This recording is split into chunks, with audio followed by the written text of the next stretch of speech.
Soy Julian y tengo 28 años. Hace apenas 3 semanas, estaba parado en la acera de una reluciente calle céntrica y vi cómo esposaban a mi propia madre, vestida con su traje de noche hecho a medida. La vi ser arrastrada por 2 policías armados, justo delante de un gigantesco pastel de cumpleaños de 5 pisos con sabor a vainilla y 150 invitados asombrados que susurraban, mientras yo estaba parado completamente solo en un estadio universitario abrasador, mirando los asientos de metal completamente vacíos que estaban reservados para mi familia en mi graduación de maestría. Ellos estaban a kilómetros de distancia.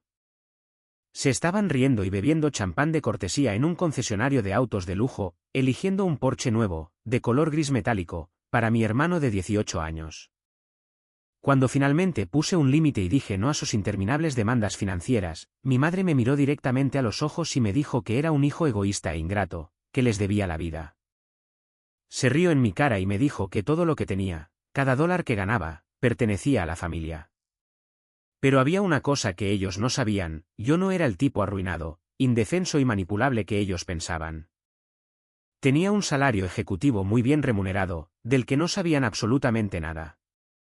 Tenía un rastro documental inquebrantable que documentaba cada mentira, y un despiadado abogado corporativo en marcación rápida. Y justo ahora, la mujer que pensó que podía robar mi identidad y hipotecar mi futuro está sentada en una habitación sin ventanas, con un defensor público, rogando por un acuerdo de culpabilidad para evitar una condena por delito grave y una sentencia de prisión.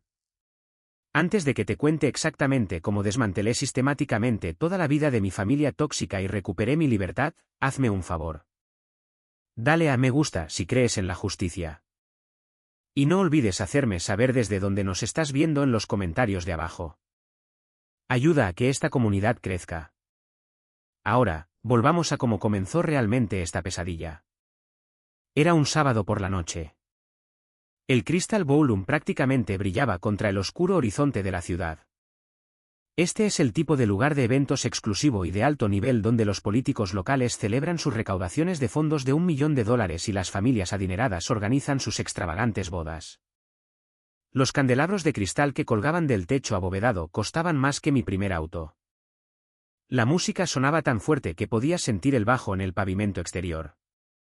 El champán fluía como agua, y el centro de atención de toda la noche era mi hermano Félix, girando con un smoking a medida, actuando como si fuera de la realeza absoluta.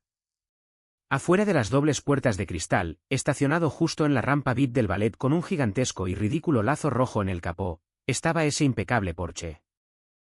Yo no estaba realmente dentro del salón de baile. Estaba parado al otro lado de la calle, apoyado contra la fría pared de ladrillo de una cafetería cerrada, observando la entrada. No quería estar allí con ellos. Solo quería estar presente en el momento exacto en que la casa de naipes se derrumbara. A través de los enormes ventanales, del suelo al techo, pude ver a mi madre, Bárbara.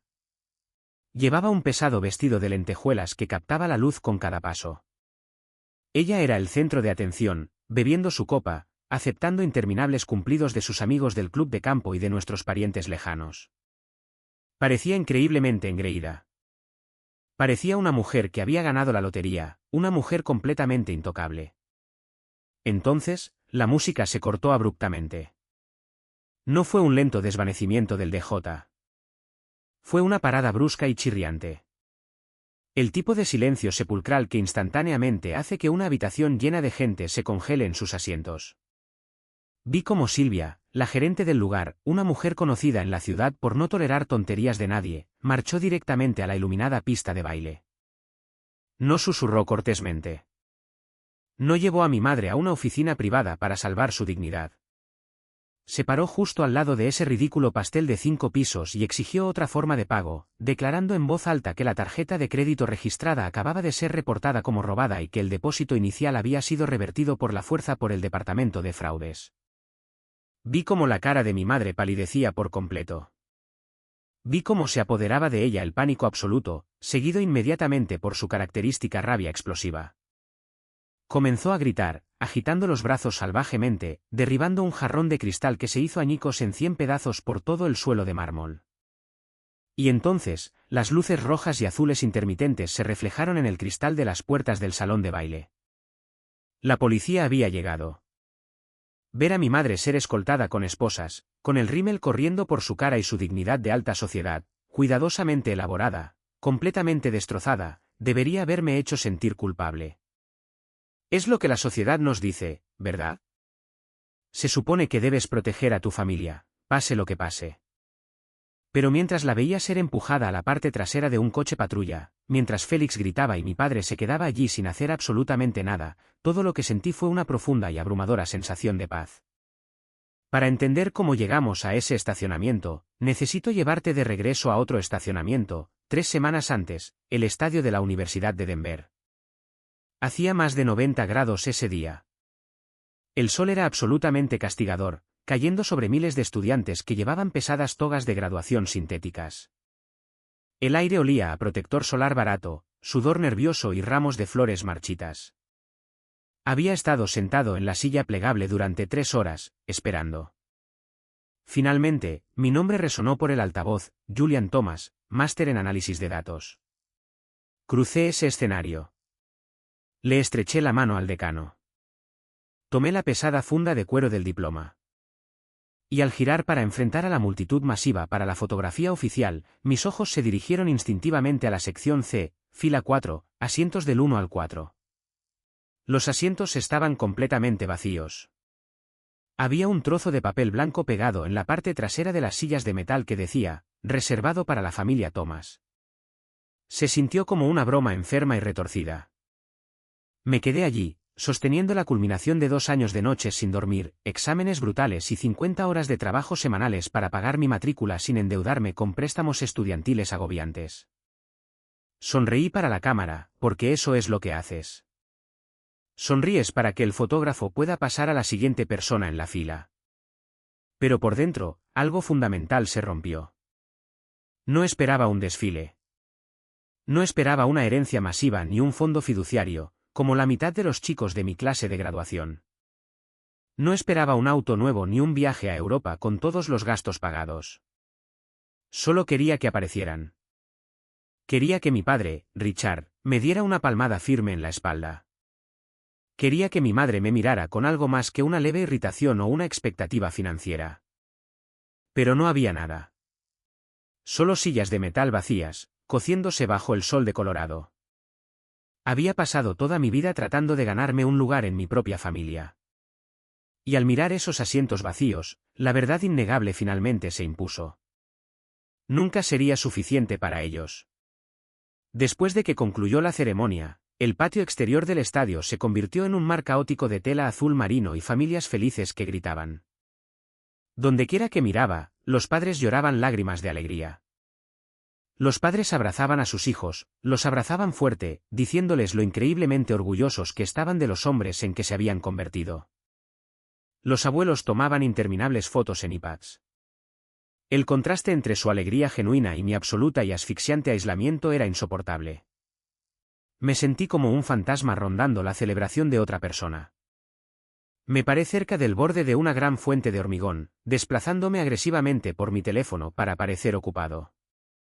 Estaba tratando desesperadamente de evitar hacer contacto visual con cualquiera para que no vieran las lágrimas ardiendo en el rabillo de mis ojos. Julian, eres una leyenda. Era Clara. Clara era mi compañera de estudio, mi caja de resonancia y la única razón por la que pasé el modelado estadístico avanzado sin perder la cabeza por completo. Chocó contra mí, arrojando sus brazos alrededor de mi cuello, casi tirando mi gorra de graduación al agua de la fuente. Justo detrás de ella estaban sus padres. Su padre, un hombre exitoso pero humilde que trabajaba en bienes raíces comerciales, llevaba un enorme ramo de rosas amarillas que probablemente costó $50. Su madre prácticamente lloraba, sosteniendo una cámara digital y un globo de graduación personalizado. «¡Lo hicimos!», exclamó Clara, retrocediendo y mirando a su alrededor. «¿Dónde está tu gente? ¿Están atrapados en ese tráfico infernal de la primera 25? Te dije que el estacionamiento aquí iba a ser un desastre». La mentira salió tan naturalmente que me aterrorizó. Era pura memoria muscular. Había pasado toda mi vida encubriendo la ausencia de mi familia, protegiéndolos del juicio del mundo exterior, fingiendo que éramos normales. Sí, dije, forzando una risa que sonó hueca incluso para mis propios oídos. Papá acaba de enviar un mensaje. El radiador de su camioneta se averió a unos 5 kilómetros de aquí. Están esperando una grúa al costado de la carretera. Están absolutamente devastados. Se perdieron el momento de la entrega de diplomas. Oh, Dios mío, eso es terrible, dijo la madre de Clara, dando un paso adelante y poniendo una mano cálida y reconfortante en mi hombro. Bueno, no vas a celebrar solo hoy. Ven aquí, Julien. Vamos a tomarnos una foto. Me puse entre Clara y su padre. Él me puso un brazo pesado y reconfortante alrededor del hombro. Durante 3 segundos, mientras la cámara destellaba, fingí que pertenecía a ellos. Fingí que tenía un padre que aparecía y estaba orgulloso de mis logros. Incluso se ofreció a invitarme a una cena con un enorme bistec para celebrar, pero yo decliné cortésmente, alegando que necesitaba ir a ayudar a mi padre con la camioneta averiada y el mecánico. La vergüenza de mi propia mentira dejó un sabor amargo y metálico en la parte posterior de mi garganta. Cuando finalmente logré escapar de la multitud, caminé las 2 millas hasta donde había estacionado mi destartalado Honda Civic del 2012. El motor arrancó, sonando como una cortadora de césped en sus últimas. El aire acondicionado llevaba un año estropeado, así que bajé las ventanillas, dejando que el aire caliente de Denver me golpeara la cara. Me senté en el asiento del conductor, agarré el volante de cuero agrietado y abrí Instagram en mi teléfono. No tenía ni un solo mensaje de texto de mi padre sobre un radiador estropeado. Mi teléfono era un pueblo fantasma completo. Ni una sola llamada, mensaje de texto o correo de voz. Hice clic en la historia de mi hermano Félix. Félix es el niño de oro. Es 10 años menor que yo, el bebé sorpresa milagroso, y nunca ha escuchado la palabra no en toda su vida. El vídeo de su historia se publicó exactamente hace 1 hora, justo cuando yo estaba cruzando el escenario para recibir mi maestría. Era un vídeo de Félix sentado en el asiento del conductor de un Porsche 911 en un concesionario de lujo. El interior de cuero color canela estaba impecable. La voz de mi madre se escuchaba de fondo, riéndose con esa risa aguda y artificial que usa cuando quiere que la gente sepa que tiene dinero. Solo lo mejor para el cumpleaños número 18 de mi bebé, dijo en el vídeo. Un vendedor flotaba respetuosamente en el fondo, sosteniendo un portapapeles y sonriendo. El pie de foto del vídeo decía, compras de cumpleaños anticipadas bendecido energía del personaje principal. Dejé caer mi teléfono en el asiento del pasajero, justo al lado de la funda vacía de mi diploma. Agarré el volante hasta que mis nudillos se pusieron completamente blancos. Ojalá pudiera decirte que esto fue un shock masivo. Ojalá pudiera decir que esto fue algo fuera de lo común para ellos, pero no lo fue. Este era el plano exacto de toda mi existencia. Puse el coche en marcha y regresé a mi pequeño y apretado apartamento. Era una unidad en el sótano de un edificio antiguo. La única ventana en la sala de estar daba directamente a los neumáticos de los coches estacionados en la calle. No era mucho, pero era mío, pagado íntegramente con mi propio salario, ganado con tanto esfuerzo. Colgué mi toga de graduación en una percha de plástico barata en la parte trasera de la puerta del baño, me senté en el borde de mi colchón y miré fijamente a la pared. Los recuerdos comenzaron a inundarme, asfixiándome. Recordé cuando tenía 12 años. Acababa de ganar la competencia regional de matemáticas del estado. Era un gran acontecimiento para mi escuela. Estaba parado en la acera, sosteniendo este pesado trofeo acrílico, esperando que mi madre me recogiera. Llegó 45 minutos tarde. Cuando subí al coche, prácticamente vibrando de emoción para mostrarle el premio y el certificado, ni siquiera lo miró. Baja la voz, Julian, me espetó, mirándome por el espejo retrovisor con pura molestia. Félix tiene un resfriado y acaba de quedarse dormido en el asiento del coche. Si lo despiertas, te castigo por 1 mes. Un resfriado. Mi campeonato estatal, meses de estudio y trabajo duro, fue completamente borrado por la nariz moqueante de un niño pequeño. Ese trofeo terminó en una caja de cartón en el garaje, metido detrás de bolsas de ropa de invierno vieja y adornos de Navidad rotos. Ese fue el día en que me di cuenta de que la moneda del amor en mi familia estaba distribuida de manera desigual, y mi cuenta estaba permanentemente en números rojos. Recordé una cena de acción de gracias unos años después. Toda la familia extendida estaba allí, sentada alrededor de la gran mesa de roble. Mis padres acababan de anunciar orgullosamente que enviarían a Félix a una escuela intermedia privada de élite. Yo sabía exactamente cómo lo estaban pagando. Habían agotado el pequeño fondo universitario que mi abuelo me había dejado específicamente antes de fallecer. Cuando confronté a mi madre al respecto más tarde en la cocina, lejos de los invitados, me miró con ojos fríos y muertos y dijo: «Eres inteligente, Julian. Puedes conseguir una beca o pedir préstamos. Félix necesita la estructura de una academia privada. No seas tan codicioso y egoísta». Pasé el resto de ese día de acción de gracias comiendo pavo frío solo en mi habitación.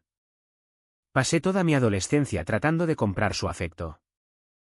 Conseguí un trabajo en una tienda de comestibles local en cuanto cumplí 16. Pagué mi propia ropa, mis propios útiles escolares, mi propia gasolina. Para cuando estaba en la universidad, les enviaba dinero activamente de mis trabajos de medio tiempo. Las cosas están apretadas, Julian, me decía mi madre por teléfono. El negocio de tu padre está lento este trimestre. Necesitamos ayuda con la hipoteca o podríamos perder la casa. Así que envié el dinero. Agoté mis propias cuentas de ahorro. Mientras tanto, Félix obtuvo una nueva computadora para juegos hecha a medida. Félix fue a campamentos de verano caros. Mi teléfono zumbó en el colchón, sacándome de la espiral descendente. La identificación de la llamada decía: «Tía Bit Beatrice». La tía Bit Beatrice es la hermana mayor de mi madre.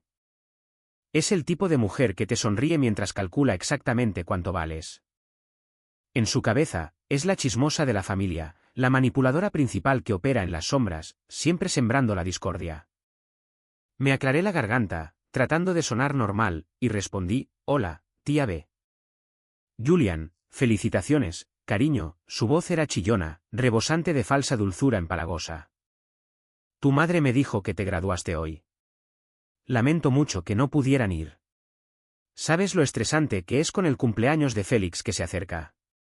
18 años es un hito importante, ¿verdad?» «Un hito», mantuve mi voz perfectamente neutral. «Así que, una maestría en análisis de datos», continuó, su tono cambiando sin problemas a algo más calculador e inquisitivo. «Eso suena muy elegante. ¿Viene con un gran aumento de salario? Tu madre mencionó que estabas haciendo entrevistas. ¿Ya has alcanzado la marca de las 6 cifras? Porque, ya sabes, tus padres necesitarán ayuda pronto. El mercado inmobiliario está brutal en este momento y quieren asegurarse de que Félix esté preparado para el éxito en su vida adulta». No me estaba llamando para felicitarme por mi graduación. Estaba en una expedición de pesca. Estaba tratando de evaluar mi nuevo valor financiero para ver exactamente cuánto podía extraer la familia de mí ahora que tenía un título de posgrado. «Estoy bien, tía B. El mercado laboral es difícil en este momento. Solo estoy tratando de asegurarme de poder pagar el alquiler el próximo mes», mentí con fluidez. En realidad, acababa de firmar una carta de oferta para un puesto de analista de datos senior en una importante empresa tecnológica que elevaba mi salario a un tramo impositivo que mi familia solo podía soñar. Pero no iba a decírselo. «Oh, bueno, solo recuerda quién te crió, Julian. La familia lo es todo. No olvides de dónde vienes». Colgó. Tiré el teléfono sobre la cama. El pasado persistente ya no era solo una sombra. Era una pesada cadena de hierro envuelta de forma segura alrededor de mi cuello, y se estaban preparando para apretarla. Sabía que se acercaba la tormenta. Simplemente no me di cuenta de lo violenta y destructiva que sería. La tormenta golpeó oficialmente 3 días después, un tranquilo martes por la noche. Estaba sentado en mi pequeña mesa de cocina, comiendo pasta sobrante de un recipiente de plástico Tupperware, revisando algunos documentos de incorporación altamente confidenciales para mi nuevo trabajo. El apartamento estaba completamente en silencio. El único sonido, el zumbido bajo del refrigerador. Entonces, la pantalla de mi teléfono se iluminó, rompiendo la oscuridad de la habitación. Un mensaje de texto de Bárbara. No había hola. No había cómo fue la graduación. No había lo siento, nos perdimos tu gran día. Solo una exigencia. Julian, necesito que te encargues del pago final del Crystal Ballroom para la fiesta de Félix este fin de semana. Son $4.000. Transfiérelos a mi cuenta corriente esta noche. Tu padre y yo usamos todo nuestro efectivo disponible para el pago inicial del nuevo Porsche de Félix. No seas egoísta. Es su semana especial. ¿Puedes permitírtelo? Leí el mensaje de texto. Luego me quité las gafas, me froté los ojos y lo leí de nuevo. La audacia era tan inmensa que en realidad me mareó físicamente. Sentí un sofocón de ira que me subía por el cuello y se extendía por el pecho. $4.000, eso era una parte enorme del dinero que había ahorrado minuciosamente durante 3 años para salir de este sótano deprimente y comenzar mi nueva vida en una ciudad mejor. Habían faltado deliberadamente a mi graduación para comprar un coche deportivo de lujo para un joven de 18 años que nunca había tenido un trabajo en su vida. Y ahora exigían que pagara la fiesta extravagante para celebrarlo. Miré las palabras que brillaban en la pantalla: no seas egoísta. Durante 28 años, había tragado mi orgullo. Había sido el buen hijo, el cajero automático confiable, la red de seguridad invisible sobre la que ellos caminaban. Pero al leer ese mensaje, algo dentro de mí finalmente se rompió. No fue una ruptura ruidosa y dramática. Fue una realización fría y absoluta.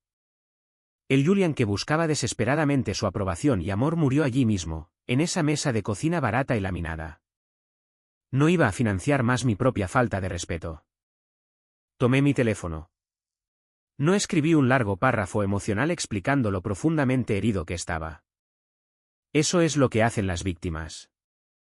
Explican. Ruegan por comprensión y empatía de personas que son incapaces de dársela. Yo había terminado por completo de rogar. Abrí mi aplicación bancaria. Navegué hasta el portal de transferencia rápida vinculado a la cuenta de mi madre, el que había usado durante años para enviarles ayuda. Cantidad: $1. Nota: feliz cumpleaños, Félix. Disfruta el nuevo Porsche. Aquí tienes $1 para el parquímetro. No me pidas dinero nunca más. Pulsé enviar. La aplicación sonó. Un pequeño sonido alegre que confirmaba que la transferencia se había realizado correctamente. Conocía a mi madre mejor que a nadie. Sabía el tipo exacto de catástrofe nuclear que desencadenaría esta transferencia de $1. Ella veía mi dinero como su dinero. Negárselo no era solo un insulto.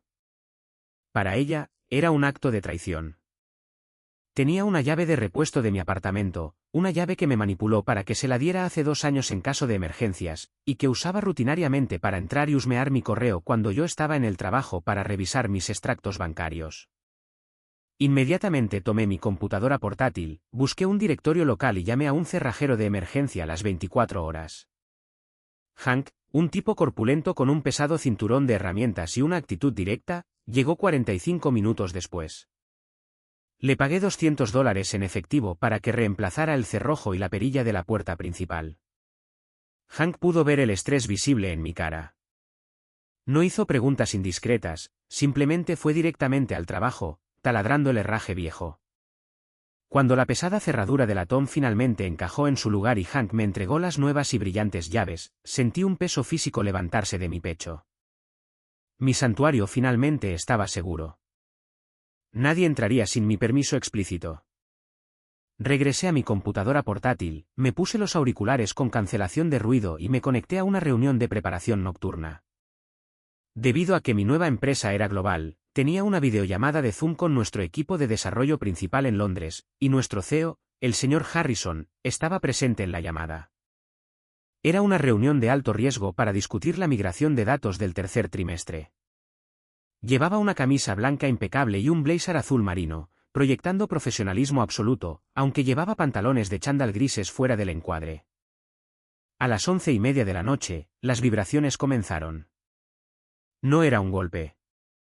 Era un golpeteo rítmico y violento que hacía vibrar el barato pladur de mi apartamento.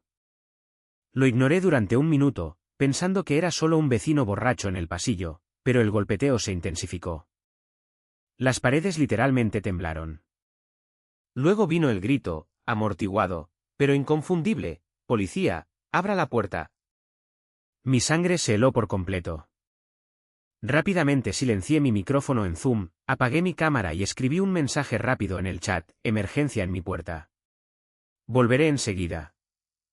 Caminé hacia la puerta, mi corazón martilleando furiosamente contra mis costillas. Miré por la mirilla. 2 oficiales de policía uniformados estaban parados en el tenue pasillo, con las manos apoyadas cautelosamente cerca de sus cinturones de servicio, listos para una confrontación física. Desbloqueé el nuevo cerrojo y abrí la puerta lentamente, manteniendo mis manos vacías y completamente visibles. «¿Julian Thomas?», preguntó el oficial de enfrente. Su placa de identificación plateada decía Miller. Parecía increíblemente tenso, sus ojos escaneando la habitación detrás de mí, buscando un arma o una amenaza. «Sí, oficial». «¿Qué está pasando?», pregunté, forzando mi voz a mantenerse firme. «Retroceda, por favor». «Recibimos una llamada al 911 para un control de bienestar de emergencia», dijo el oficial Miller, entrando al apartamento, con su compañero justo detrás de él cubriendo el pasillo. «La persona que llamó declaró que usted estaba actuando de manera errática, enviando mensajes amenazantes y que era un peligro para usted mismo. La persona que llamó también indicó que usted podría estar armado y suicida». La habitación dio vueltas. «¿Suicida? ¿Armado? ¿Qué? Jade». La pura malicia de la mentira me dejó sin aliento. «¿Quién llamó para reportar esto?». «Su madre, Barbara Thomas. Afirmó que usted estaba teniendo una crisis mental severa y necesitaba intervención psiquiátrica inmediata». Cerré los ojos por un segundo. El Beswatting. Ella no solo se enojó porque corté el suministro de dinero. Utilizó el departamento de policía como arma para castigarme. Quería que me sacaran de mi apartamento esposado, humillado frente a mis vecinos, y me internaran en un hospital con una detención psiquiátrica obligatoria de 72 horas. Todo porque me negué a pagar una fiesta. Ella sabía exactamente lo que podía pasar cuando la policía armada responde a una llamada sobre un sospechoso errático. No le importó si me lastimaban o me mataban. «Oficial», dije, mi voz bajando a un registro calmado y profesional. «Por favor, míreme. Mire mi apartamento». Miller hizo una pausa. Miró mi camisa impecable y mi blazer. Miró la sala de estar impecable y organizada. Miró la pantalla de mi portátil, que en ese momento mostraba complejos gráficos de arquitectura de datos y una ventana de chat llena de ejecutivos corporativos. «Actualmente estoy en medio de una videoconferencia de alto nivel con el CEO de una empresa tecnológica global», expliqué con calma, señalando la computadora. «Estoy perfectamente bien. No estoy armado y ciertamente no soy suicida. Esta noche, mi madre exigió que le diera $4.000 para pagar la fiesta de cumpleaños de mi hermano. Me negué. Le envié $1 y le dije que me dejara en paz. Luego cambié las cerraduras de mi puerta porque ella tiene un historial de allanamiento de morada. Ella los llamó para castigarme por establecer un límite financiero». La tensión en la habitación se desvaneció instantáneamente. El oficial Miller suspiró profundamente, intercambiando una mirada cansada y exasperada con su compañero. La mirada de familia loca. Relajó su postura y retiró la mano de su cinturón. «¿Cambió las cerraduras esta noche?», preguntó Miller, sacando un pequeño bloc de notas. «Sí, señor. El recibo del cerrajero está ahí mismo, en la encimera de la cocina». Miller se acercó, echó un vistazo al recibo y sacudió la cabeza con disgusto. «Señor Thomas, le pido disculpas por la intrusión. Desafortunadamente, cuando una madre llama al 911, llorando histéricamente, alegando que su hijo tiene un arma, tenemos que tratarlo como una amenaza creíble hasta que se demuestre lo contrario. Es un enorme desperdicio de recursos de la ciudad». «Lo entiendo totalmente», dije. «¿Puedo obtener una copia del informe policial? Quiero que quede documentado oficialmente que ella hizo una denuncia falsa. Esto es acoso dirigido». «Le daré el número de incidente», dijo Miller, garabateando en una tarjeta de presentación. «Si vuelve a hacer esto, llámenos inmediatamente. Presentar una denuncia policial falsa es un delito». Cuando se fueron, cerré la puerta y apoyé la frente contra la madera fría. Estaba temblando, no de miedo, sino de una rabia tan pura y concentrada que sentí como gasolina bombeando por mis venas.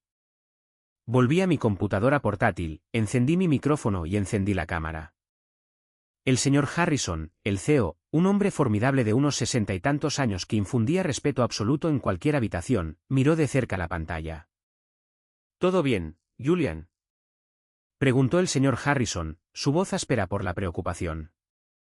Sí, señor Harrison, solo un pequeño problema de seguridad en el edificio. Ya se ha resuelto por completo. Volvamos a las proyecciones del tercer trimestre. Terminé la reunión sin problemas.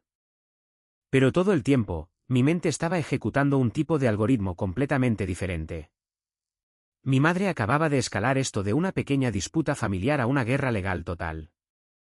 Había intentado arruinar mi vida y ponerme en peligro físico. Quería jugar sucio. Bien, pero soy un analista de datos. No juego con emociones. Juego con hechos, rastros de papel y apalancamiento. Y estaba a punto de descubrir cuán increíblemente profunda era su traición. No dormí ni un solo minuto esa noche. Me senté en mi sofá en la oscuridad, bebiendo café negro, esperando que saliera el sol sobre la ciudad. El silencio en el apartamento era pesado, pero ya no era el silencio de una víctima aterrorizada. Era el silencio absoluto antes de un golpe devastador. Exactamente a las 7 de la mañana, mi teléfono sonó en la mesa de café. No era un mensaje de texto de mi madre.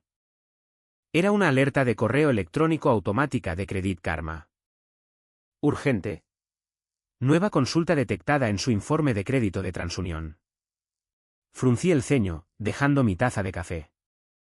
No había solicitado ninguna tarjeta de crédito, apartamento o préstamo en más de un año. Abrí la aplicación, viendo cómo giraba la rueda de carga durante lo que pareció una eternidad.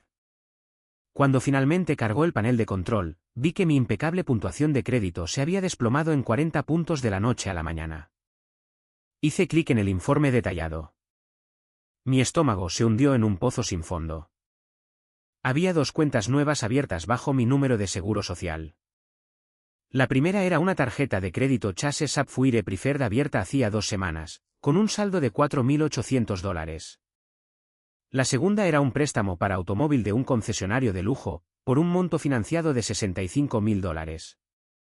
Mi nombre figuraba como el codeudor principal. Miré la pantalla, los números se volvían borrosos. Me sentí violentamente enfermo. La dirección indicada en ambas solicitudes no era mi apartamento. Era la casa de mis padres en Elm Street.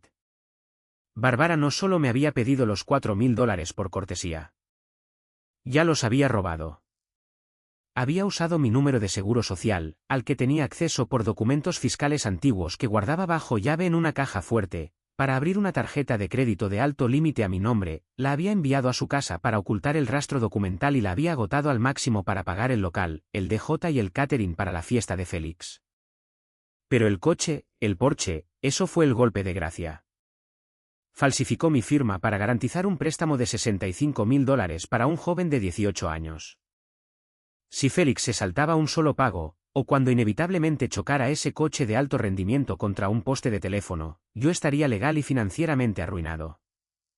Mi crédito estaría destruido.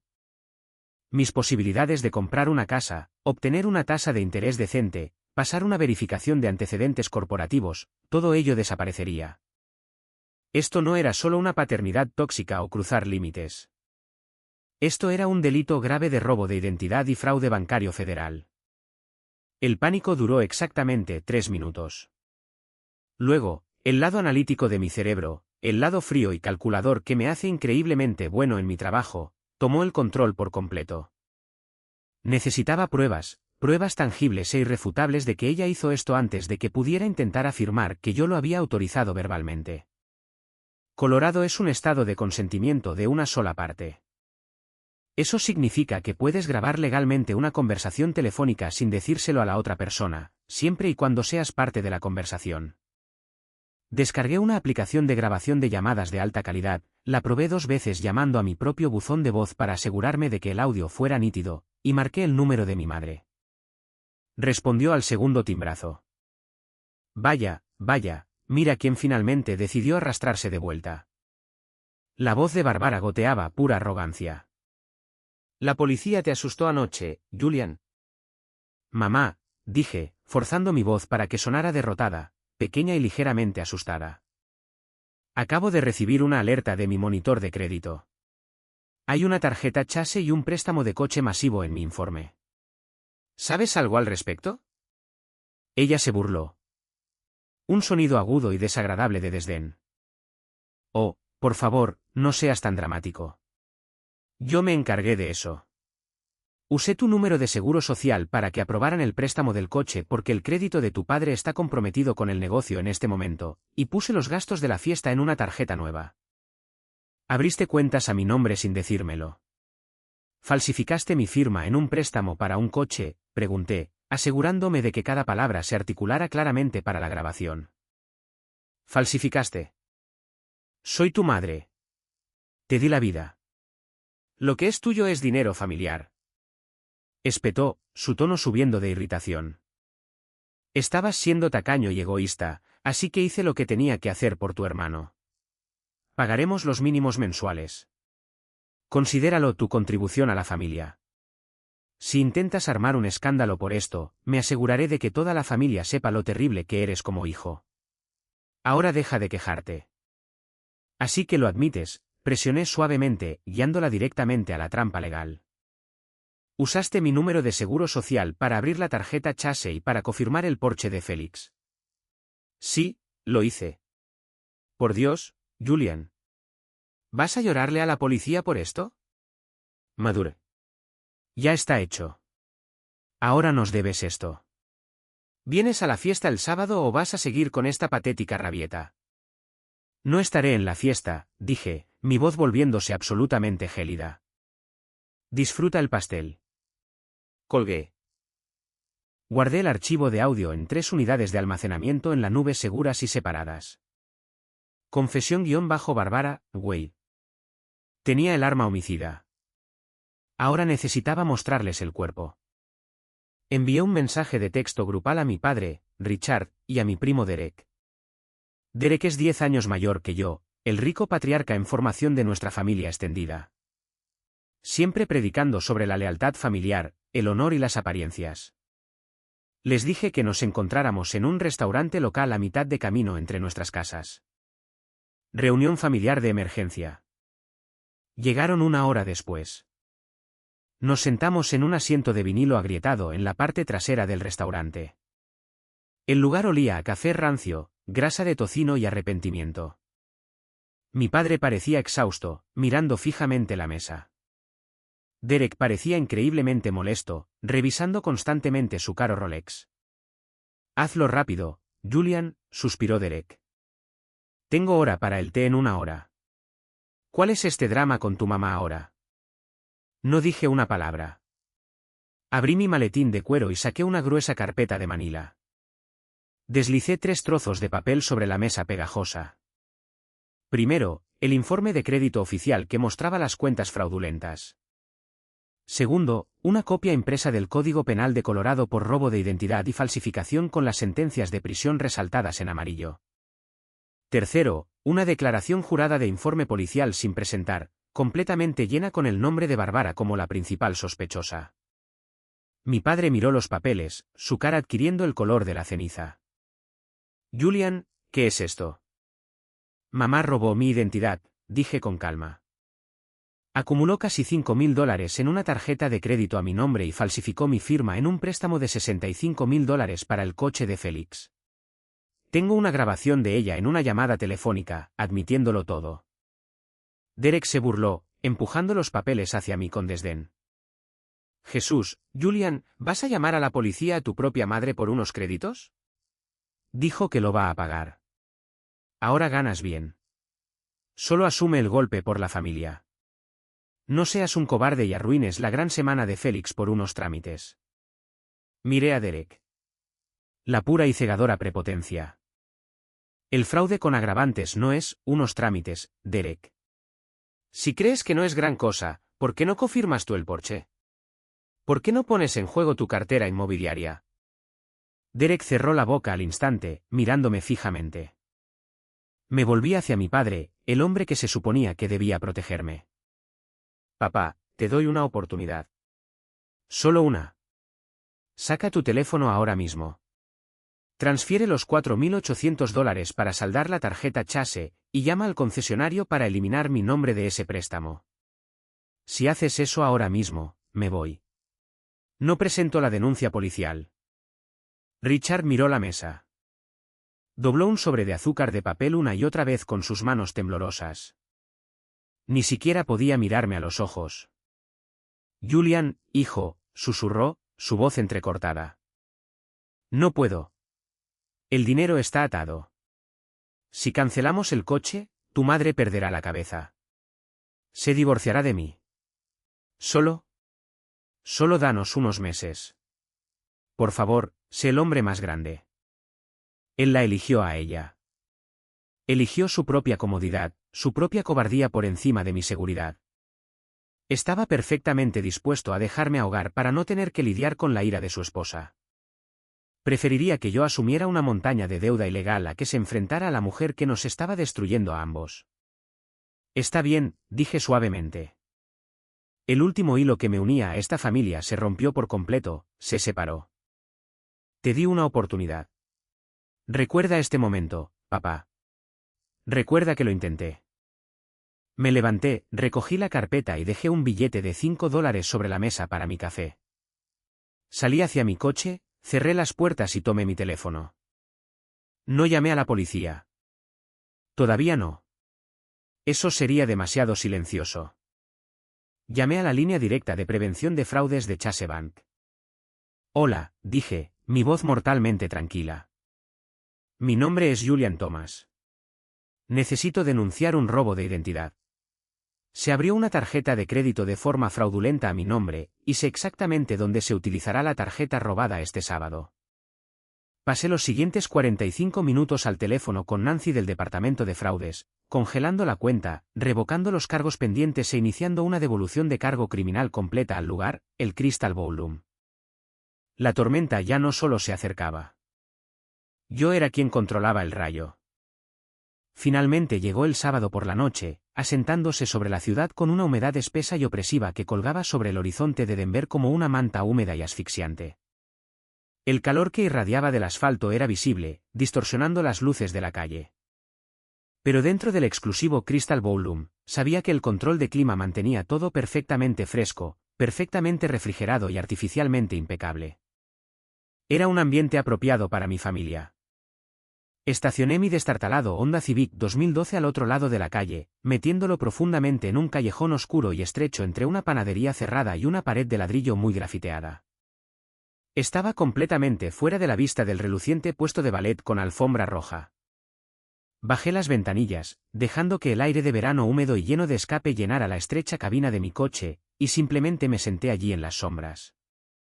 Agarré el cuero agrietado de mi volante, sintiendo la familiar textura irregular bajo mis pulgares, y observé la gran entrada como un halcón esperando a su presa. Mi corazón latía con un pulso constante y rítmico. No quedaba ansiedad en mi sistema. El pánico se había agotado por completo hacía días, reemplazado por una anticipación fría y analítica. La fila de ballet era un desfile interminable y brillante de riqueza exorbitante y desesperada señalización de estatus. Sedanes Mercedes, impecables Range Rovers y agresivos BMW SUV, todos se detenían uno por uno, dejando a personas que vestían caros trajes a medida, corbatas de seda y vestidos de noche de diseñador que costaban más que un semestre de mi matrícula universitaria. Los balas corrían de un lado a otro, abriendo puertas y aceptando propinas en efectivo. Pero justo al principio de la fila, ocupando el lugar de estacionamiento VIP principal, directamente debajo del enorme y luminoso toldo de cristal del salón de baile, estaba el Porsche gris metálico. Era una máquina ostentosa que brillaba bajo los focos. Tenía un enorme y ridículo lazo de terciopelo rojo firmemente sujeto al capó, que parecía sacado directamente de un terrible anuncio de televisión navideño. Las matrículas personalizadas aún no habían llegado. Solo tenía las etiquetas temporales del concesionario, ondeando ligeramente con la cálida brisa. Félix estaba parado justo al lado. Mi hermano de 18 años, el niño de oro indiscutible que nunca había trabajado una sola hora extenuante en toda su vida, a quien le entregaron su fondo universitario secuestrado en bandeja de plata, vestía un smoking hecho a medida. Podía decir desde 50 metros de distancia que la tela era importada. El corte era demasiado preciso, el ajuste demasiado exacto, probablemente costaba más que 3 meses de mi alquiler. Posaba activamente para fotografías con flash con un grupo de sus amigos de la escuela secundaria. Apoyado casualmente en el capó pulido del coche deportivo de lujo, actuando exactamente como un playboy multimillonario que había ganado cada centavo con su propia sangre, sudor y lágrimas. Se reía a carcajadas, echando la cabeza hacia atrás, levantando el cuello de su chaqueta y absorbiendo por completo la admiración envidiosa de cada invitado que pasaba a su lado hacia la entrada. No tenía absolutamente ni idea. No tenía ni idea de que el coche caro que estaba tocando, el mismo metal en el que se apoyaba, era una bomba de tiempo financiera ligada directamente a mi identidad robada y a un préstamo de coche altamente fraudulento. Él pensaba que era intocable. A través de los enormes ventanales de cristal reforzado, del suelo al techo del salón de baile, tenía una vista perfecta y sin obstáculos del piso principal. Podía ver la fiesta en pleno apogeo. Era exactamente el tipo de espectáculo ruidoso y exagerado que a mi madre le encantaba orquestar para probar a la fuerza su valía a personas a las que no le importaba realmente. Había imponentes esculturas de hielo intrincadamente talladas en forma de coches deportivos antiguos, derritiéndose lentamente bajo las cálidas luces ambientales, goteando agua en recipientes de plata. Había un enorme pastel de cumpleaños de 5 pisos con sabor a vainilla, colocado en el centro de la habitación, ricamente decorado con pan de oro comestible, azúcar hilado y bengalas apagadas esperando el gran momento. Había un ejército de camareros vestidos con uniformes blancos impecables, llevando pesadas bandejas de plata cargadas con champán francés importado, caviar y caros entremeses. Y luego, justo en medio de todo, estaba Bárbara. Mi madre estaba completamente en su elemento, alimentándose de la energía de la habitación como un parásito. Llevaba un pesado vestido de lentejuelas de diseño personalizado hasta el suelo, que captaba la luz ambiental con cada paso que daba sobre el pulido suelo de mármol. Era el centro de atención en el centro exacto de la habitación, bebiendo su champán de una copa de cristal, aceptando interminables y halagadores cumplidos de sus adinerados amigos del club de campo y de nuestros parientes lejanos que habían viajado solo para la ocasión. Parecía increíblemente engreída. Parecía una mujer que había ganado la lotería definitiva y había burlado a todos en la habitación. Genuinamente pensó que había robado con éxito mi futuro financiero, vaciado mi crédito e hipotecado mi vida para comprarle a su hijo favorito una noche de pura gloria. Creía con cada fibra de su ser que yo era demasiado débil, demasiado condicionado por años de abuso emocional, y demasiado patético para hacer algo al respecto. Firmemente pensó que simplemente me sentaría en mi oscuro apartamento del sótano, lloraría por la injusticia y absorbería la enorme deuda ilegal, como siempre absorbía su crueldad. Me senté en mi coche, mirando a través del parabrisas y observando el reloj digital brillante en mi salpicadero. 7:15, 7:30, 7:45. Sabía, por mis años en análisis de datos de alto nivel y finanzas corporativas, que el departamento de fraudes del Chase Bank opera con una eficiencia aterradora y despiadada cuando se denuncia oficialmente un delito grave importante, completamente documentado y respaldado por una declaración jurada de la policía.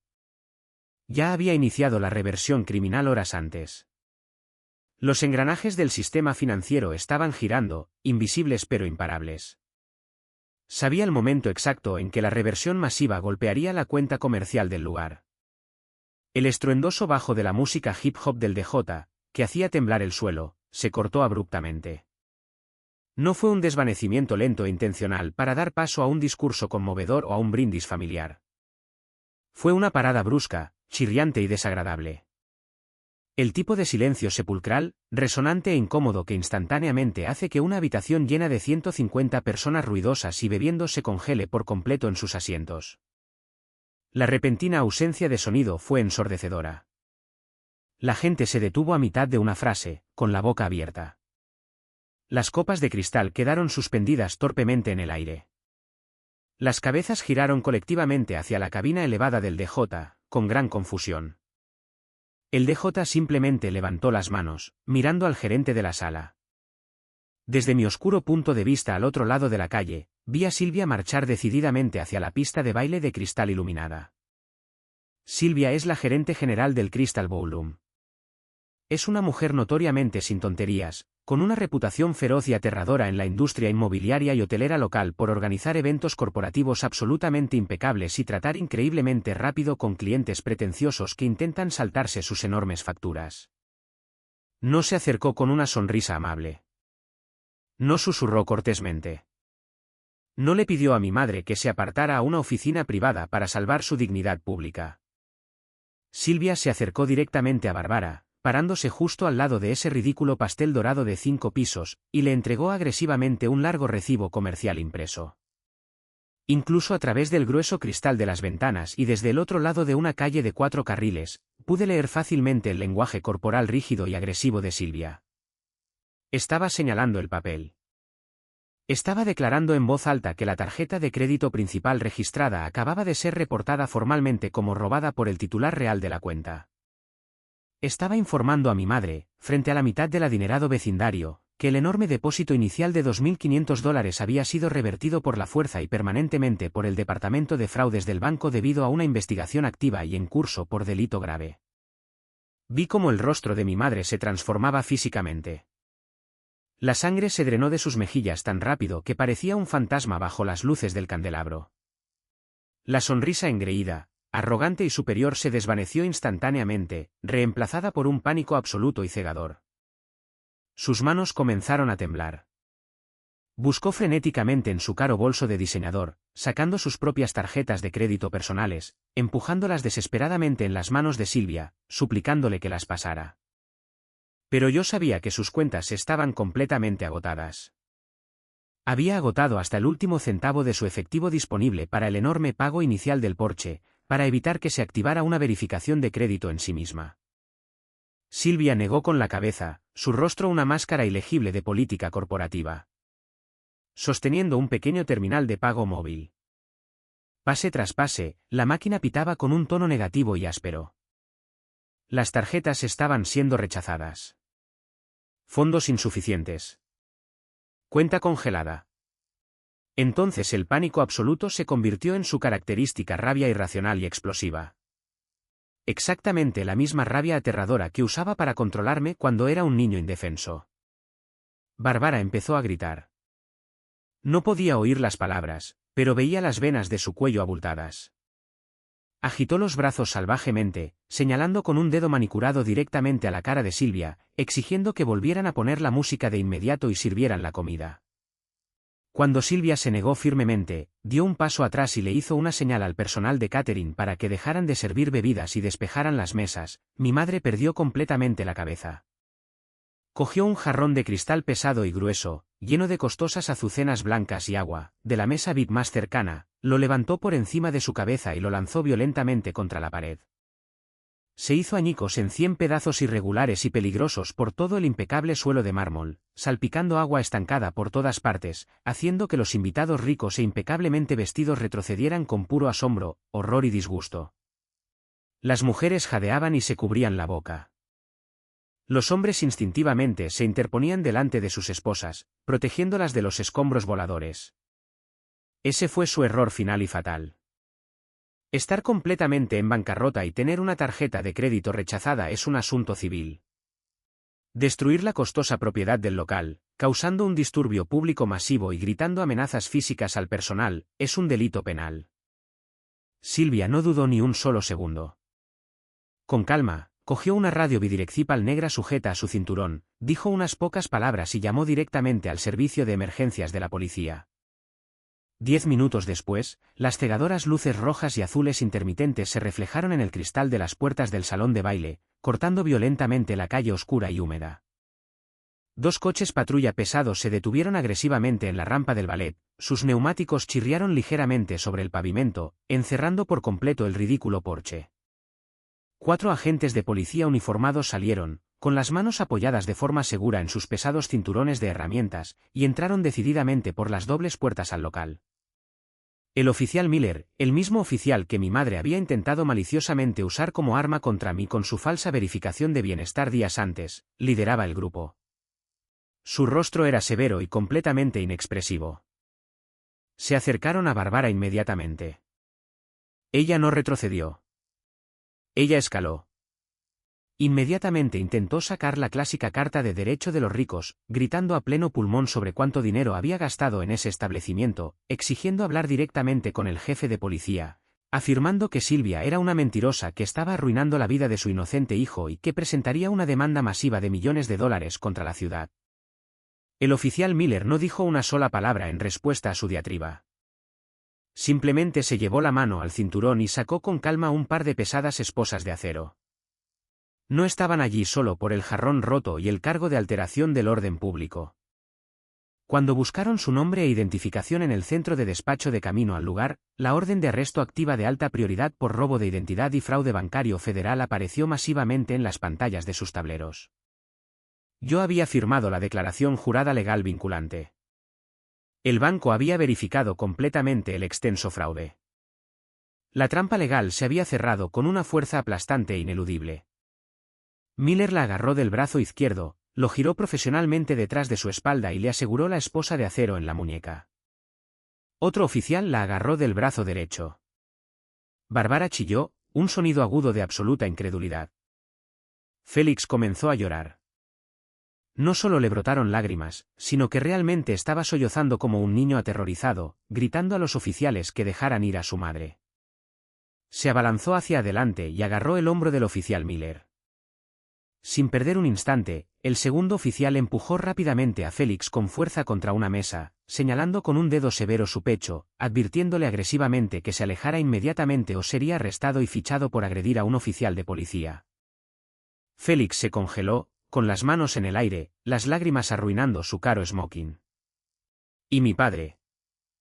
Richard estaba en el rincón más alejado, cerca de la fuente de chocolate, completamente inmóvil.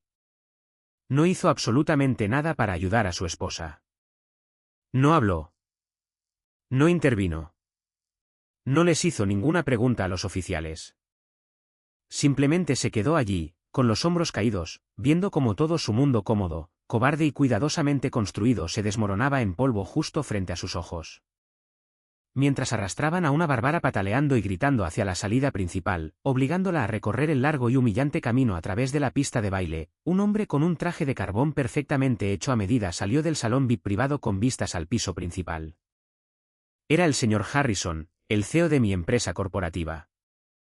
Sabía que era un inversor silencioso mayoritario en la franquicia Crystal Ballroom y una figura influyente importante en bienes raíces comerciales en la ciudad, razón por la cual elegí meticulosamente ese lugar específico para rastrear la transacción.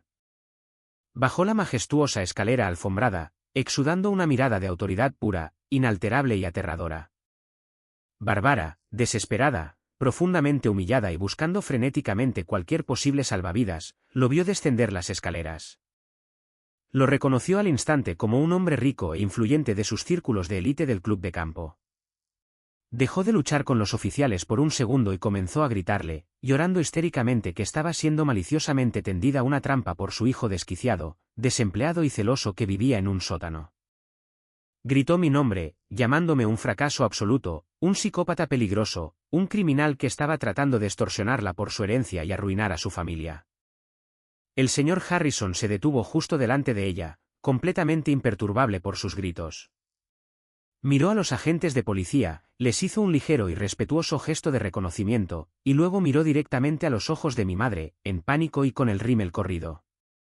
Su voz era increíblemente tranquila, mesurada y baja, pero se extendió por la habitación silenciosa como un látigo. Julian Thomas no es un habitante de un sótano desempleado, dijo el señor Harrison, su voz grave resonando en las frías paredes de mármol. Es el recién nombrado director senior de análisis de datos para mi empresa de tecnología global.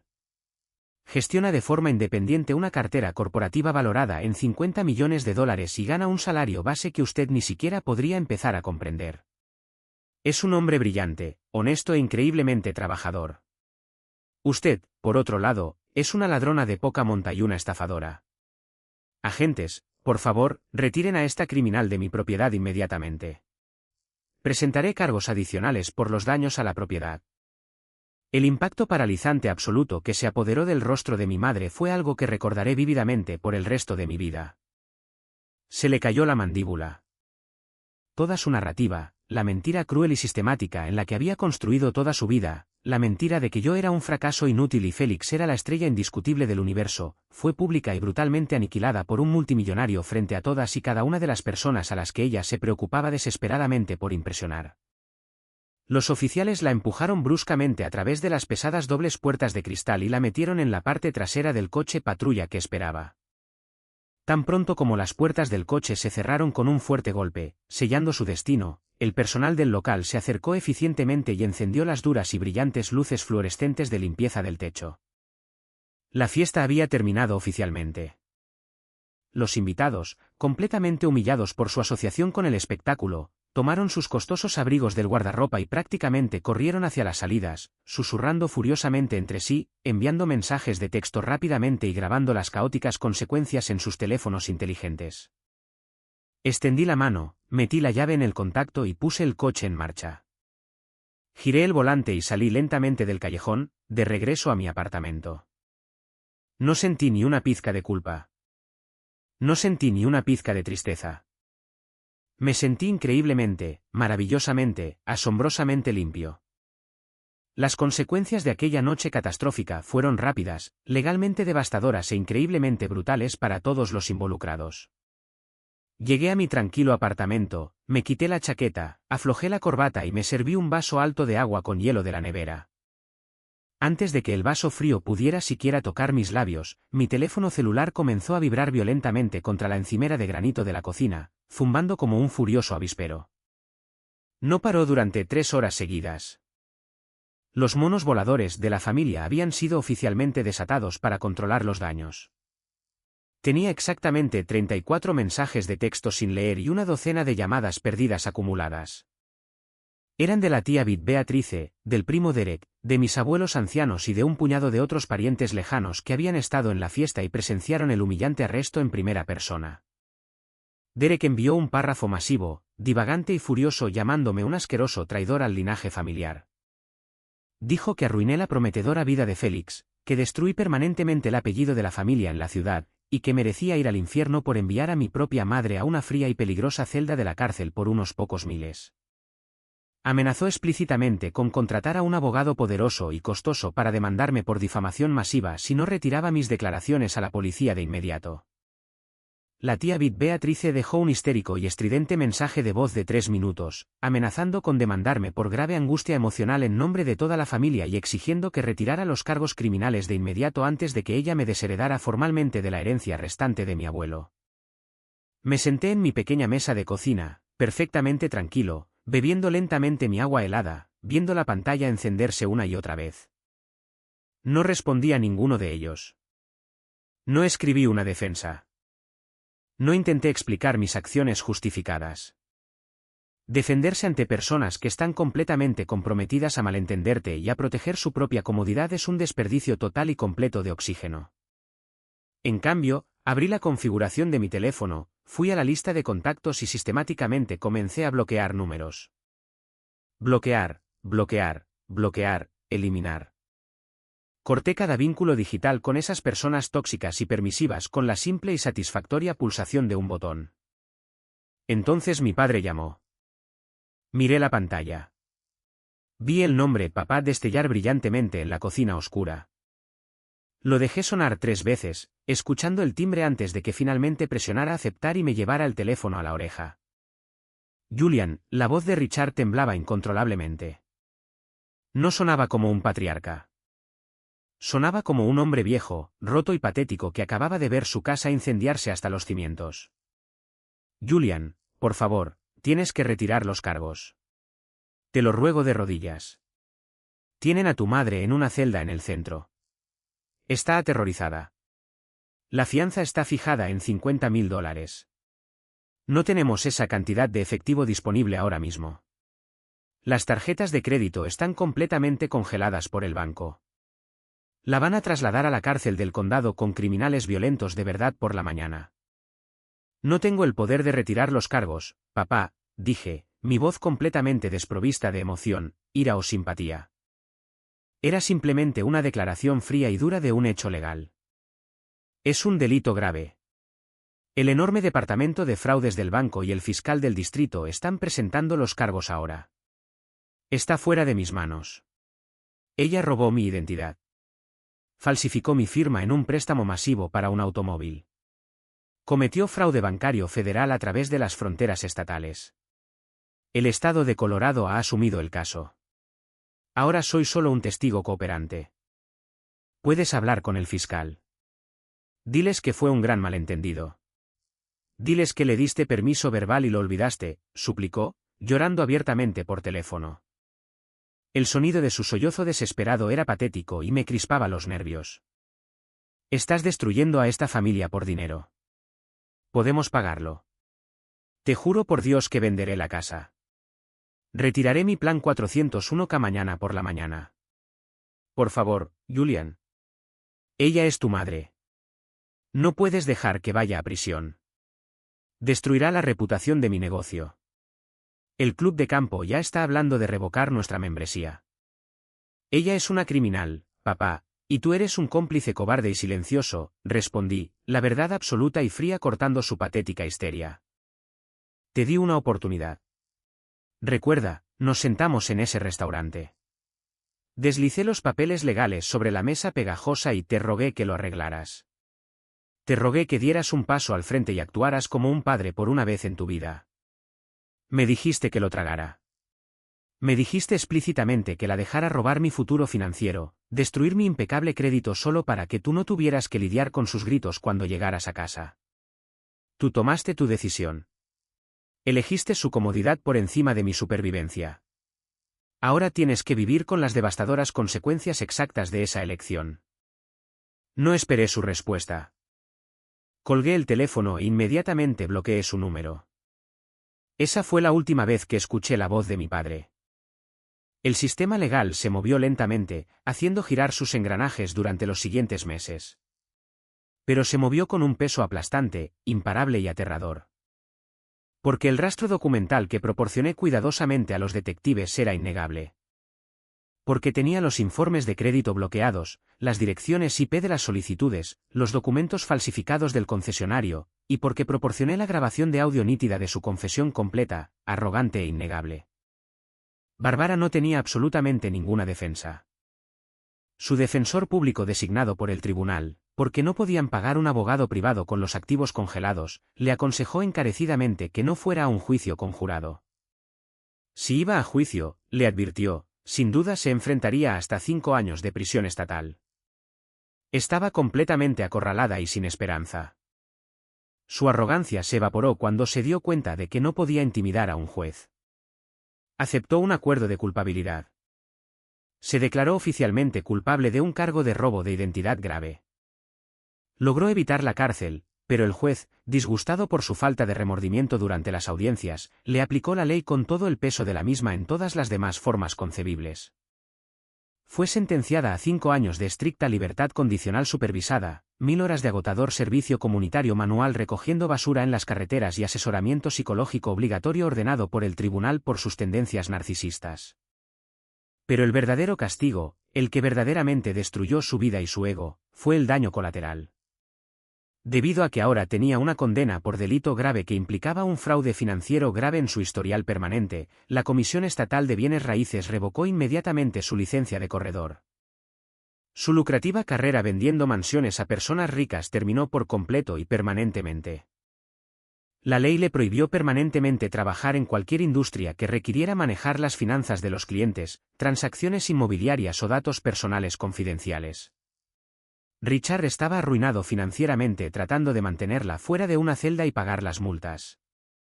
Tuvo que liquidar por completo toda su cuenta de jubilación, agotar el fondo universitario restante que habían guardado para Félix y solicitar una segunda hipoteca masiva sobre su casa a una tasa de interés terrible, solo para pagar los exorbitantes honorarios legales, las multas ordenadas por el tribunal y la restitución obligatoria al Chase Bank. Perdieron su prestigiosa membresía del club de campo debido a una cláusula de moralidad.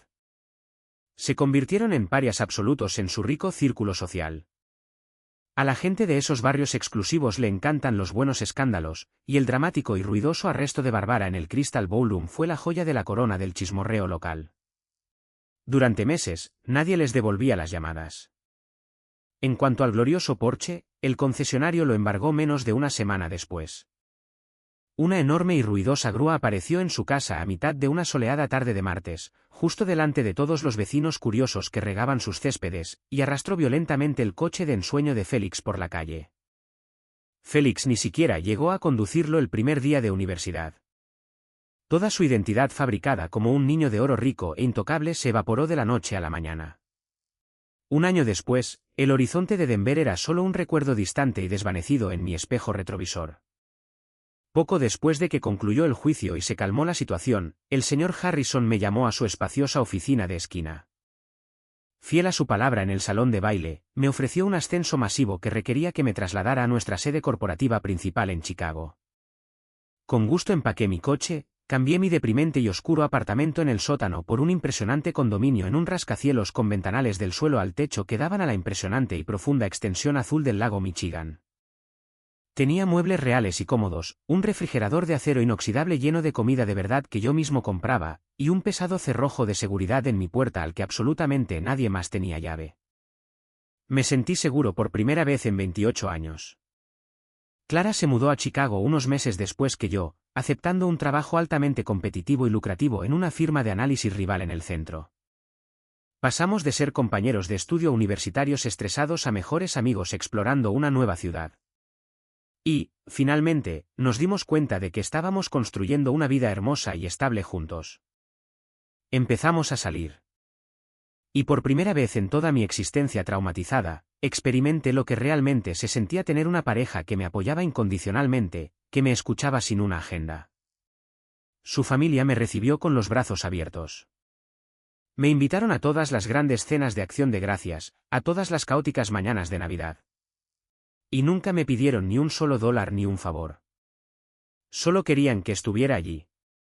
Valoraban mi presencia, mis chistes, mi compañía, no mi cartera. Mi carrera se disparó sin el constante y agotador ancla emocional de mi familia que me arrastraba bajo el agua. Sin la ansiedad de esperar la próxima crisis financiera, tenía una energía ilimitada y concentrada. Me convertí en un director senior muy respetado en la empresa, gestionando grandes equipos técnicos en 3 zonas horarias internacionales diferentes, negociando contratos de software masivos y ganando un salario que me aseguraba que nunca más tendría que preocuparme por una factura de comestibles o un aumento de alquiler. Realmente estaba prosperando. Pero el pasado siempre tiene una forma divertida, retorcida y cinematográfica de entregar una última línea, justo cuando crees que la película ha terminado. Hace unos meses, recibí un sobre grueso y pesado de papel manila en el correo. Estaba claramente marcado como proveniente de la oficina del fiscal del distrito en Colorado.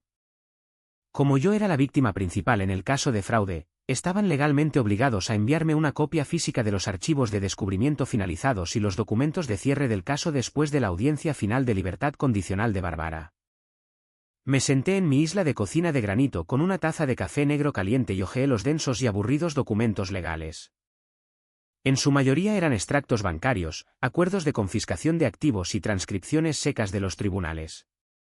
Pero luego, enterrado cerca de la parte posterior de la pila, sujetado con un clip, encontré una copia impresa de registros de mensajes de texto. Eran los registros recuperados del teléfono de mi madre por la unidad forense de la policía durante la investigación inicial. Leí los textos. La sangre se me heló por completo por un segundo y luego una sonrisa lenta, oscura e increíblemente satisfecha se extendió por mi rostro. El giro final de la navaja no fue solo que mi madre era una ladrona desesperada y con derecho. El giro fue descubrir exactamente quién le enseñó a hacerlo. Los registros de texto eran una conversación directa entre Barbara y la tía Beth Beatrice. Estaban fechados exactamente 2 días antes de que ocurriera el robo de identidad. Beth Beatrice, la misma mujer que constantemente predicaba en las reuniones familiares sobre la lealtad familiar, el honor y el respeto a los mayores, era la verdaderamente maestra detrás de todo el complot. Le había enviado a mi madre una guía paso a paso, increíblemente detallada, sobre cómo eludir las preguntas de seguridad en la solicitud de crédito de Chase utilizando mis viejas direcciones de la infancia y empleadores anteriores. Beth Beatrice incluso había recomendado explícitamente el concesionario de lujo específico para el Porsche porque ella personalmente sabía que el gerente de finanzas allí estaba pasando por un divorcio complicado y era increíblemente descuidado al verificar las firmas de los cofirmantes para obtener sus cheques de comisión. ¿Por qué lo hizo Beth Beatrice? Los registros de texto lo exponían todo claramente, en blanco y negro. La conversación reveló que Barbara le debía a Beatrice una cantidad significativa de dinero, casi $20.000, de una inversión inmobiliaria fallida y muy turbia que habían hecho juntas años atrás sin decir nada a sus maridos. Beatrice le dijo a Barbara que robara mi crédito para comprar el coche y financiar la fiesta, para mantener sus apariencias de riqueza. Y a cambio, Barbara desviaría secretamente dinero de las cuentas comerciales de Richard durante el próximo año para devolverle a Beatrice la deuda oculta. La tía Beatrice, la mujer que llamó para felicitarme por mi graduación solo para evaluar mi salario y hacerme sentir culpable, había orquestado todo el golpe financiero. Entregó a su propia hermana a los lobos para cobrar una deuda tóxica secreta, usando mi identidad y mi futuro como el cordero sacrificial desechable. Cuando la policía se involucró en el salón de baile y las cosas se volvieron nucleares, Beatrice desapareció por completo en las sombras. Borró sus huellas, bloqueó las llamadas frenéticas de mi madre desde la cárcel del condado y dejó que Barbara asumiera el cargo de delito grave completamente sola, negando cualquier implicación cuando la familia la interrogó. Me enteré por Clara, quien aún mantenía contacto con algunas personas en Denver, que la dinámica familiar implosionó completa e irreversiblemente después de que esos mensajes de texto específicos salieron a la luz durante la fase de descubrimiento de los procedimientos judiciales. Richard, finalmente dándose cuenta de la profundidad absoluta de la traición, las mentiras y la ruina financiera total que su esposa les había traído, finalmente sacó coraje y solicitó un divorcio amargo e increíblemente feo. Lucharon por la custodia de sus activos restantes y menguantes como animales salvajes. Los honorarios legales del divorcio agotaron lo que quedaba. Barbara finalmente se vio obligada a mudarse a un apartamento de alquiler barato y deteriorado de una habitación, en las afueras de la ciudad. Actualmente trabaja turnos nocturnos brutales y agotadores en un centro de cumplimiento de Amazon, escaneando cajas durante 12 horas al día porque absolutamente ninguna oficina corporativa, banco o agencia inmobiliaria contratará jamás a un delincuente convicto con un historial de fraude financiero grave. Y Félix, el niño de oro mimado por excelencia que se suponía que iba a conquistar el mundo, ahora sin un fondo fiduciario, sin un Porsche nuevo y brillante, y sin el dinero robado de su madre para sostener su enorme y frágil ego, abandonó su primer semestre de colegio comunitario. La dura realidad de tener que trabajar para ganarse la vida lo golpeó como un tren de carga descontrolado. Actualmente trabaja a tiempo completo como cocinero de línea y camarero en un restaurante de cadena grasiento, tomando el autobús público para ir al trabajo todos los días bajo la nieve, quejándose constantemente a cualquiera que lo escuche de lo increíblemente injusta que es su vida y de cómo fue despojado de su potencial. Se destruyeron por completo. No tuve que mover un solo dedo para arruinarlos. No tuve que buscar venganza. Solo tuve que apartarme firmemente del camino, establecer un límite legal inquebrantable y dejar que la pesada e ineludible gravedad de sus propias terribles decisiones hiciera su trabajo. Ayer por la tarde, bajé al vestíbulo de mármol prístino y tranquilo de mi edificio de Chicago para revisar el correo. Entre las facturas de servicios públicos estándar, invitaciones de boda de amigos y las revistas corporativas brillantes, había un pequeño sobre blanco liso en mi buzón. No tenía dirección de remitente impresa en la esquina, pero en el momento en que lo miré, reconocí al instante la letra temblorosa, inclinada y frenética. Era de Richard.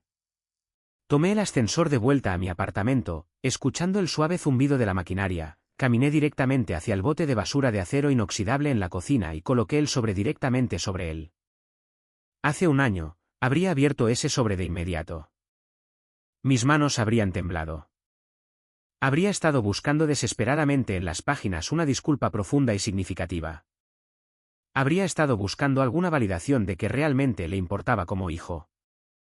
Tal vez una explicación desesperada sobre el divorcio o una súplica para asistir al funeral de nuestra antigua dinámica familiar y empezar de nuevo. Habría querido que me dijera que estaba equivocado. Pero allí, en mi hermosa cocina, me di cuenta de que ya no lo necesitaba. Abrí el sobre de todos modos, principalmente por una curiosidad clínica, completamente desinteresada, para ver lo que tenía que decir después de un año de silencio. Dentro del sobre había una sola hoja doblada de papel de cuaderno barato, rayado y amarillo, y un billete de $10. La nota era increíblemente corta, escrita con tinta azul. Julian, feliz cumpleaños atrasado. Lamento cómo resultó todo con la demanda y tu madre. Ha sido difícil. Cómprate un café de mi parte. Con amor, papá. Me quedé allí mirando el billete de $10 en mi mano. Era patético. Era la cantidad mínima absoluta de esfuerzo emocional y financiero que un ser humano podría hacer. Este hombre permitió que mi madre robara sistemáticamente decenas de miles de dólares de mi futuro. Exigió que yo asumiera la culpa de un delito grave para salvar su matrimonio fallido. Agotó la herencia de mi abuelo para enviar a su hijo favorito a la escuela privada. Y después de todo eso, su gran y ambicioso intento de enmendarse, de cerrar el enorme abismo entre nosotros, fue un billete de $10 para una taza de café. No lloré. No sentí enojo. No sentí el familiar y ardiente pinchazo del rechazo en mi pecho. De hecho, me reí. Fue una risa genuina, ligera, completamente sin carga, que resonó agradablemente en mi tranquilo y seguro apartamento. Tomé el billete de $10, lo doblé cuidadosamente por la mitad y lo puse en mi bolsillo. Rompí la carta en pequeños pedazos irreconocibles, observándolos caer como nieve en el bote de basura. Más tarde esa tarde, cuando Clara y yo fuimos a la cafetería de la esquina a tomar unos lattes helados y a caminar por el sendero junto al lago, tomé ese mismo billete de $10 y lo dejé directamente en el tarro de propinas de cristal del barista. Dejé que el universo se quedara con su dinero de culpa. No lo quería. No necesitaba absolutamente nada de él nunca más. Mi cuenta bancaria emocional con ese hombre estaba permanentemente cerrada. A la gente le encanta citar la frase, la sangre es más espesa que el agua. La usan como un arma. La usan para atraparte en ciclos increíblemente tóxicos de abuso. La usan para forzarte a soportar la manipulación emocional, el robo financiero y la interminable falta de respeto, simplemente porque compartes la misma secuencia de ADN. La usan para justificar por qué debes sacrificar constantemente tu propia salud mental y bienestar por una familia que no cruzaría un charco por ti. Pero siempre olvidan la cita original completa, la sangre del pacto es más espesa que el agua del vientre. Los lazos que elegimos activa y conscientemente formar en esta vida, las amistades profundas, las relaciones románticas, las familias elegidas, son infinitamente más fuertes, más resilientes y más valiosas que las que nos vienen al azar por puro accidente geográfico. Yo elegí a Clara.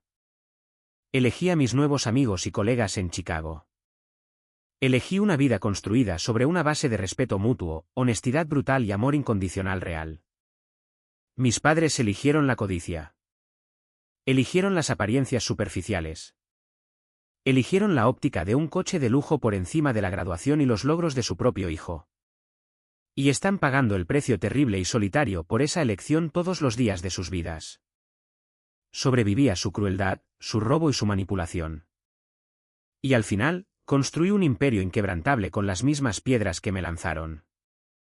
Si estás viendo esto ahora mismo, y estás sentado en un oscuro apartamento en el sótano o escondido en tu habitación de la infancia, sintiendo que no eres más que un recurso financiero conveniente para que una familia tóxica te explote, quiero que me escuches con mucha atención. Mírame. No les debes tu futuro. No les debes tu tranquilidad. Establecer límites firmes e inquebrantables no te convierte en una mala persona egoísta. Te convierte en un superviviente. Documenta todo lo que hacen. Protege tu puntuación de crédito con tu vida. Cambia tus cerraduras inmediatamente. Consigue un abogado despiadado si es necesario. Y cuando llegue el momento de alejarte finalmente, no mires atrás ni por un segundo. Deja que se quemen en los fuegos que ellos mismos encendieron. Te mereces una vida de paz. ¿Alguna vez has enfrentado algo similar con tu propia familia? ¿Alguna vez has tenido que cortar legal o emocionalmente a las personas que se suponía que debían protegerte?